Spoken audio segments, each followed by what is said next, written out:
মহাভারতে বলে, রামায়ণে অনেক জায়গায় উল্লেখ করা হয়েছে যে intention is more important than the skill.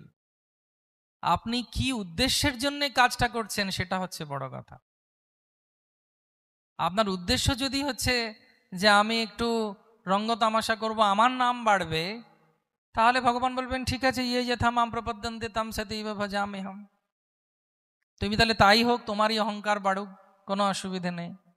কিন্তু কেউ যদি বলে না, যাই হোক না কেন আমি শুধু ভগবানকে ভালোবাসবো, ভগবানকেই সেবা করার জন্য আমি এসেছি, আমার আর কোনো অন্য কোনো ইচ্ছা বা বাসনা আমার নেই, তখন ভগবান আপনাকে এত আনন্দ দেবেন, এত আনন্দ দেবেন যে আপনার মনে হবে যে আমি আরো ভগবানের কাছে চলে এসেছি।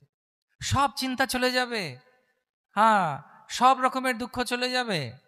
আমরা কত অশান্তিতে ভুগি, এবং এই জন্যে আমাদের প্রত্যেকের দরকার নিয়মিতভাবে হরিকথা শোনা, নিয়মিতভাবে ভগবানের সেবা করা, নিয়মিতভাবে নাম জপ করা, নিয়মিতভাবে সাধুসঙ্গ করা, সেটা অনলাইনে হোক বা অফলাইনে হোক। সবসময় যেন আমরা সচেতন থাকি যে আমি যেন আজকের দিনটা পেয়েছি, আমি জানি না কালকে সকালে উঠবো কিনা। কেউ কি বলতে পারবে কালকে সকালে উঠতে পারবে কিনা? হ্যাঁ কি না? সত্যি তো?